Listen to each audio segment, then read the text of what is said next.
Public Affairs programming on WQPT is brought to you by the Singh Group at Merrill Lynch, serving the wealth management needs of clients in the region for over 25 years.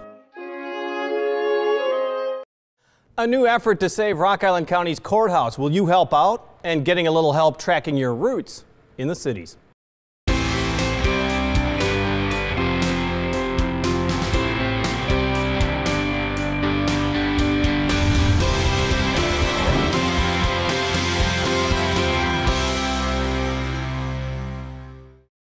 It's a chance to find yourself. More families are trying to trace their roots, but there are some tips on what you should do and what you may want to avoid. We'll share that with you just ahead. But first, should the Rock Island County Courthouse meet the wrecking ball? County board members were to make a decision this month. They've decided to hold off. That's given preservationists an opening that they're jumping at, and it involves a grassroots push that in some ways started again this week. And joining us is Diane Aistreich of the Rock Island Preservation Society. Thank you so much for joining us. I appreciate it so much. Tell me why you think this building is worth saving. Well, as a preservationist, the fact that it is a very historic building is part of it. It really couldn't be reproduced today. Secondly, as has been pointed out recently, the amount that it would cost if you needed to even reproduce that space would be prohibitive. They're building, for instance, for 28 million, a new annex, a new courthouse. They could fix this for, it's been quoted by reputable contractors just recently in minutes that were of a county board committee, 14 to 17 million. And you still have a new, basically new building with new interior, new bathrooms, new wiring, new furnace, and everything like that.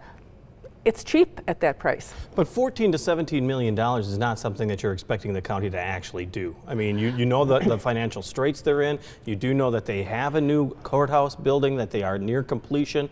Why would they spend that money on this building Because now? They need the space. They still need the space. They have county offices all over town. They've got a county office building, which is a former Modern Woodman, which is a beautiful building. Right. But it's not been maintained either. So they're talking now about moving the Recorder of Deeds over there.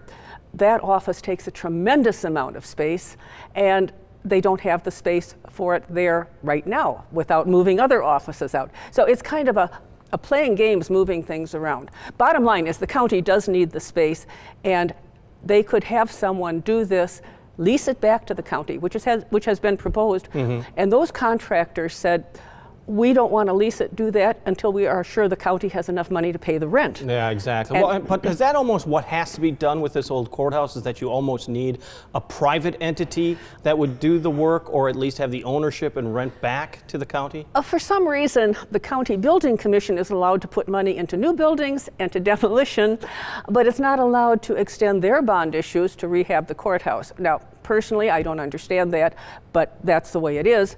However, a private entity could take advantage of tax credits, and Rock Island Preservation Society has already determined through the state that the building would be eligible for National Register, which would give it a 20% tax credit for rehab expenses.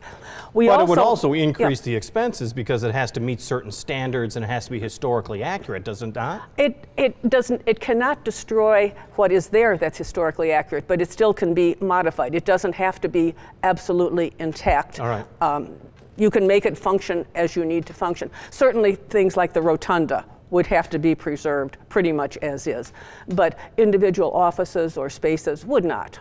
You have shown pictures of turn of the century, a little beyond that, as a matter of fact, showing the building in its heyday, postcards that show off this building. I mean, it really was quite a spectacular building in its time. It was, and it was built to last for generations, and in fact it has, with virtually no maintenance. So what would you like to see this building necessarily used for? Do you think only county offices, or is this something that perhaps could be privatized? Probably only county offices because of the proximity to the jail and the courthouse, yes. Yeah. And that's not a problem, because with it done properly, the county could move out of the county office building, sell that, put it back on the tax rolls, which would increase the tax revenue to the county. I mean, it could be a win-win situation. Yeah, but if somebody would want to buy that building too, which is also, as you pointed out, in disrepair as well. Yes, but again, this year, we are very optimistic that a tax credit bill, a historic tax credit bill, will be passed in Illinois. That's why all this development is going on in Iowa. Iowa does have a state tax credit bill as well as a federal tax bill. That gives the impetus to Iowa. We have talked to developers like Restoration St. Louis. They won't come to Rock Island or Moline until we get a tax credit, because it's just not economically feasible. And that is the group that is well known for renovating the Hotel Blackhawk and as other well buildings, as the Putnam building and the Yeah. Palmer building in downtown And Davenport. they would love to work here. What do you think? What do you think the public's going to do? Because you really need, if this is going to be a grassroots effort, you need more than just a couple county board members agreeing. You really need kind of a groundswell of people, and Yes. that's not at all easy to get these days. You are absolutely right. But what we have found just talking to people is that they're angry at the destruction of our buildings. Some people have quoted in Rock Island, Lincoln School, Audubon, and they said that has made the people lose faith in our institutions, in our school board, in our city. And we're losing it in the county too. And people also see the fact that these buildings are decaying around them, and that makes our constituency angry. Well, let's be honest, in the last 20, 25 years, preservationism has blossomed. I mean, there have been buildings, they found new uses for them, of course, and they've reestablished neighborhoods. You're kind of in the golden age of preservation right now, are you not? Well, if you love your victories, you love the successes, and then you mourn your losses, and there are always wins and losses. It's when you have something of the magnitude of the courthouse that really would break your heart to see it gone. When you take a look at the expansion, the annex, the new courthouse, it almost looks like this old courthouse isn't meant to be there. Yes. I mean, the way the building is positioned, it looks like it's almost a done deal.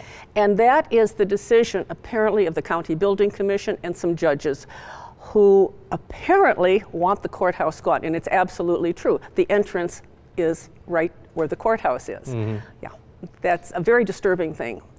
Next month is National Historic Preservation Month. Yes. You are giving out awards because you're proud, and a lot of them are homes, which is not unusual, but you do have one unusual award that you're giving out to, of all things, the preservation of a barn. Yes, and it's supposed to be secret till after May, but just between you and me, we do have a barn, and it's built in 1847, and it has been restored. Most people see this, it's just an old barn that's falling in. It's old post and beam construction, and somebody is taking the time and effort to restore it. It looks beautiful now. And how important are these awards? Because you give them out annually, and you really, when I was reading the award specifications, you were pointing out that a lot of the preservation awards that you hand out are for exteriors. It's for what the public sees. Exactly. And that seems to be critically important when it comes to these awards. It is, because we can't, if, for instance, especially for a home, we can't see what's on the inside, what you've done on the inside.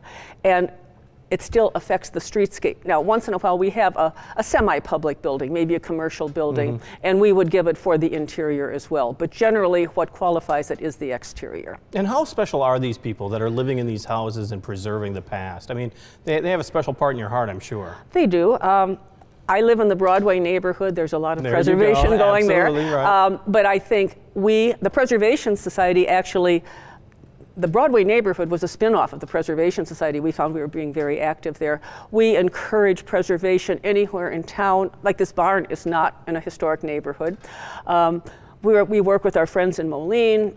We support the people in Scott County. This is a team effort, all of us, to save old buildings, to support old buildings, and to restore old buildings. A lot of times, once a year, I know Moline preservationists every now and then do this, is that they give kind of a top 5 list of the buildings that are most endangered. I'd assume for Rock Island you'd be putting the courthouse up there, but what other buildings are you most concerned about? Well, to go back to the most endangered, actually the courthouse has been nominated to the state of Illinois, Landmarks Illinois Most Endangered, and that announcement will be next Wednesday in Springfield, and it'll be streamed live on the Landmarks Illinois Facebook page. We are very optimistic, and some of us are planning to go to Springfield to see that. We have just talked at our meeting last night about creating some sort of a list of endangered buildings for Rock Island. Some of them are buildings that are occupied that really have people who love them but maybe don't have the resources to do them. So or the wherewithal. Absolutely. Or the wherewithal, yeah. So we might not. This is just a point of discussion right now. We might not call it endangered per se. We don't want to hurt people's feelings, but we want to call attention to them. Maybe help them get the resources to do it.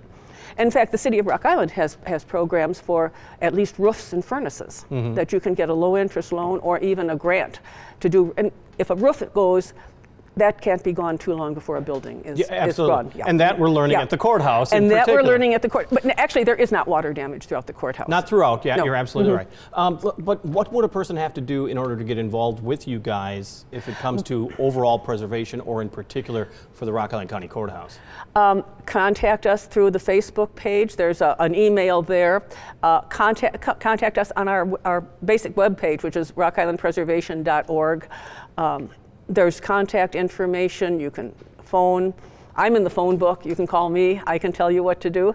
And do you have a fear that it's already decided? I mean, that a committee may have postponed it. The vote isn't this month, but come May, vote is going to be taken and the building will be destroyed. And ironically, they had deferred that until July, any decision until July, and then they had made an agreement. What we think is it needs to be deferred longer. For instance, if the tax credit bill in Illinois would pass, and we are optimistic that it will, that would not take effect until 2019.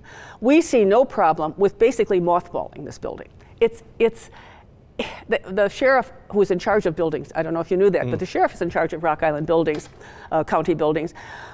People say he said it would be a security risk.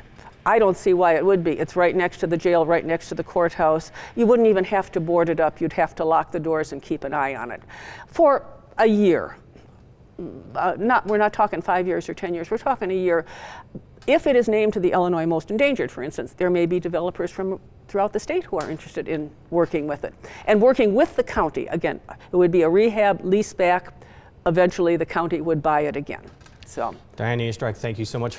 Rock Island Preservation Society, we're going to see what happens in the weeks ahead, and really the next 30 days are so critically important for your campaign. Absolutely. To find out what the county does. Attend county board meetings, read the agendas online. They're all posted online. Diane Easterich, thank you so much for joining us. We do appreciate it. Still ahead, digging up your roots, but first, Laura Adams is ready for the warm weather and the fun outdoor activities you can find here.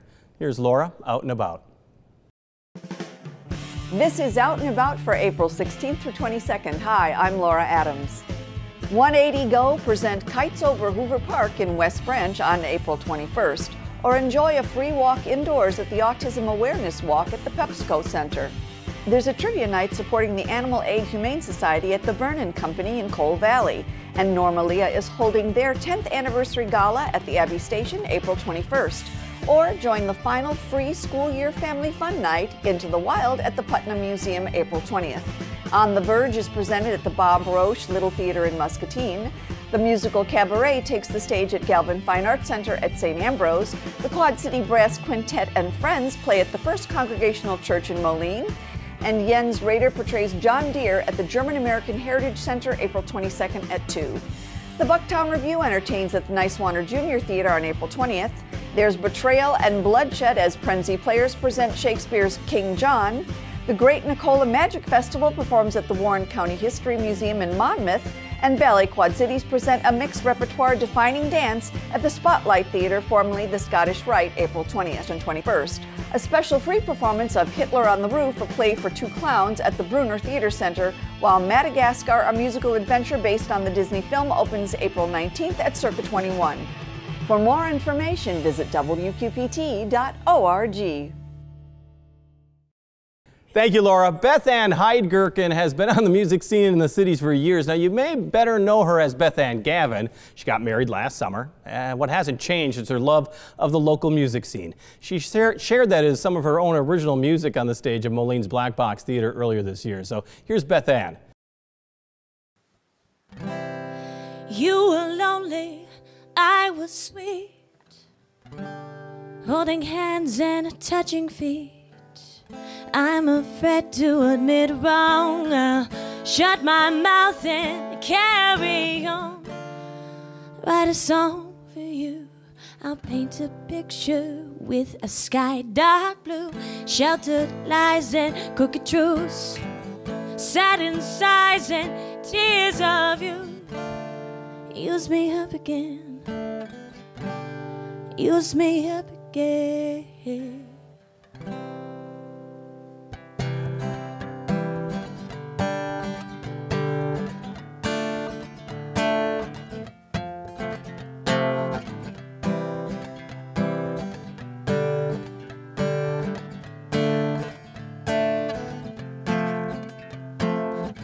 There are days when I can't find an end in sight to ease my mind. Then I take a breath, let it out till nothing's left. I wish so many things, but wishes rarely often bring what I need, soothe my soul. I can't get back the things I stole. Wait for your return, let the past offenses burn. Sorry for your heart, broken, tried to sew the parts. Love the way you say my name, right to you, although in vain.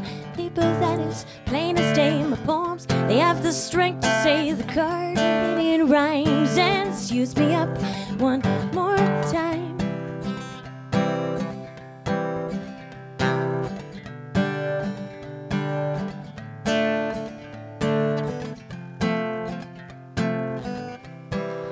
Somewhere over the rainbow, skies are blue.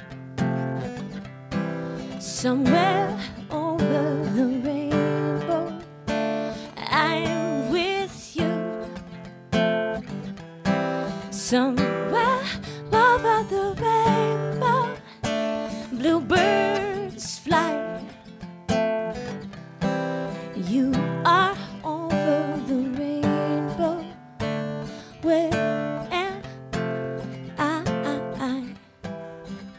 Do do do. Do do do do do do do do do do do do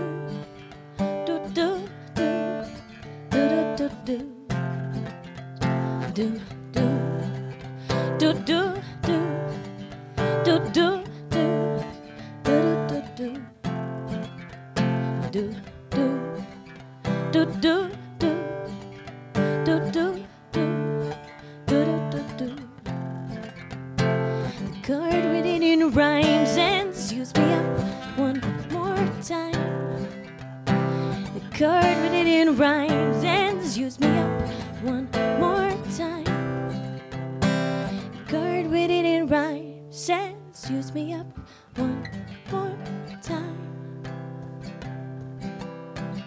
Gave my heart and gave my love, gave the earth and moon above. But love requires give and take.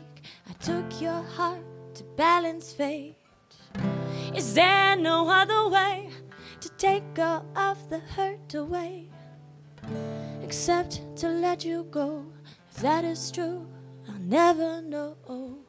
Late at night I rest my thoughts, dream of you and what we sought years ago, and in the park, on the stage and in the dark. We are far removed from them, our hearts are far. I'll try to send my love on down the street, addressed to you and wrapped up sweet. The card written in rhymes and use me up one more time. The card written in rhymes and use me up one more time. Use me up again, use me up again, oh, use me up again, use me up again. There are a lot of you searching for your own roots, and who can really blame you? In our increasingly high-tech world, we need to be tethered to something, and our family tree is a pretty good place to start.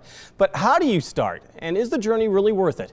Joining us is Sandy Luce, one of the organizers of the 44th Annual Quad Cities Genealogical Conference, coming up Saturday, April 28th at the Holiday Inn Conference Center in downtown Rock Island. Thanks for joining us. Thank you for having me. This conference, 44 years in the making. This is not a fly-by-night operation. I mean, you've had interest for, what is that? That's 2 generations plus. Yes. Yes. It started with a group of people from Rock Island County Genealogical Society and Scott County Genealogical Society getting together and putting it on, and we've had great speakers throughout the years. Of course, I haven't been to them all, but Yeah, well, when you're only 25, Yeah. you get to all of them. Right. So if somebody is interested in looking at their family history and their roots, let's be honest, the internet has opened things up, libraries have opened things up, but how would you suggest a person to get started? I would suggest taking a class. There's classes offered through Scott Community, through the Rock Island County Genealogical Society, through the libraries, Davenport Library. Taking a class, talking to people, going and talking to genealogists, coming to this conference. Yeah, and I'm sure that you've traced your family history. How far back do some of these go? I mean, my family's done it. It's traced it back into like the 1600s in Germany. We're not related to anybody important. Neither am I. There's some mud farmer somewhere, I'm sure, is where my links go to. But I mean, there's an end of the road, it seems, at a certain point, unless you're really, really good at it. Unless you're the Queen of England. Then Yes. you can trace it back quite far. Yeah, there is an end of the road. Records weren't kept, but there was no paper back then, so Right. you do not have records back then. But you can go pretty far back, 1600s. Yeah. I don't go that far back with mine, but I'm working on it. Maybe someday. Is it just a little at a time? I mean, how do you?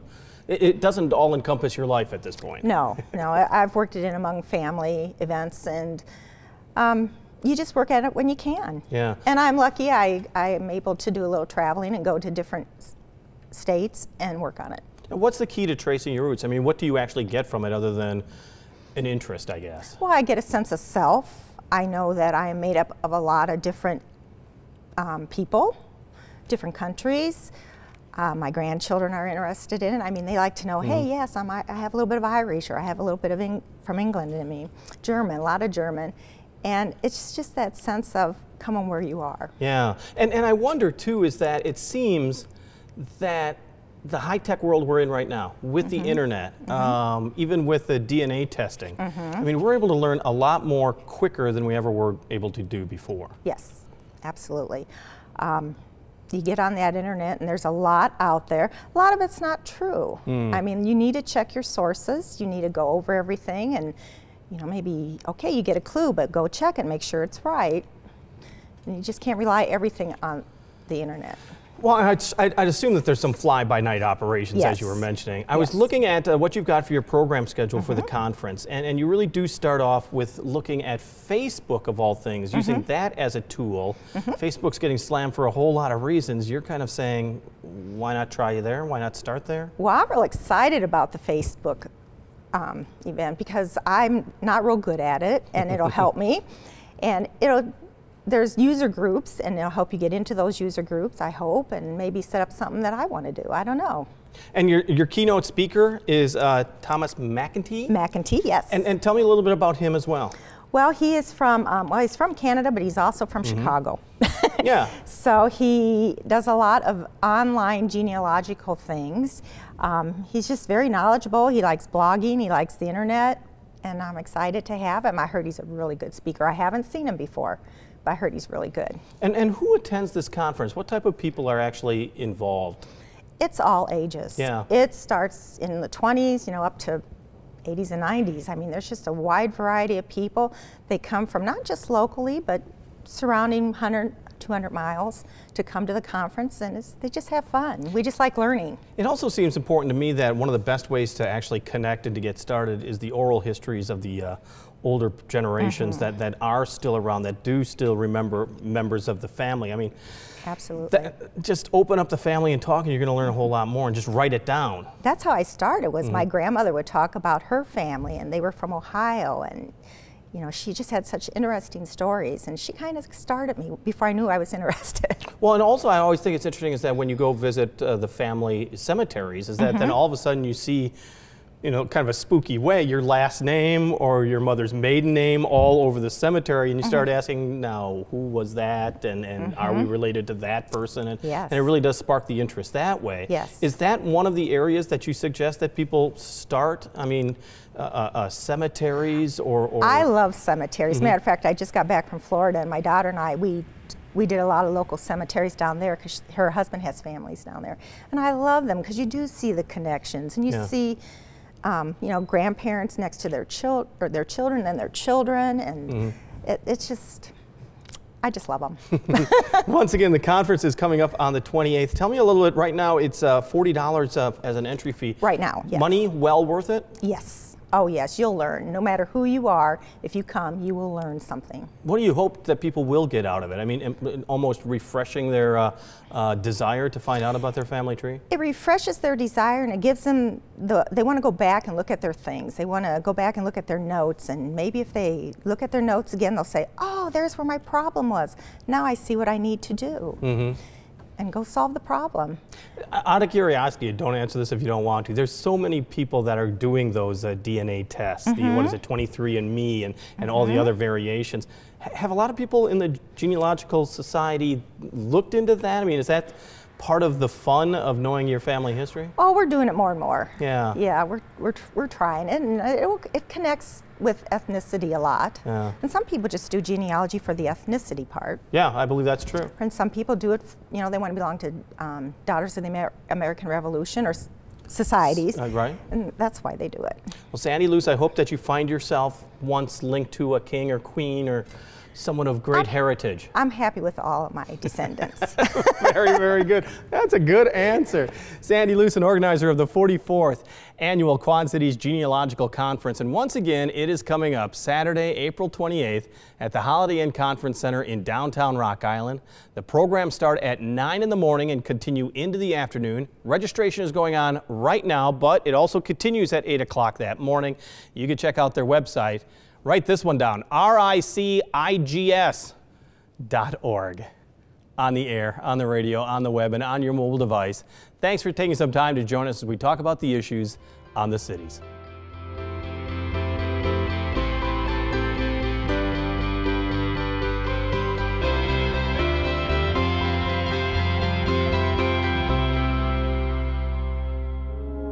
Public Affairs programming on WQPT is brought to you by the Sing Group at Merrill Lynch, serving the wealth management needs of clients in the region for over 25 years.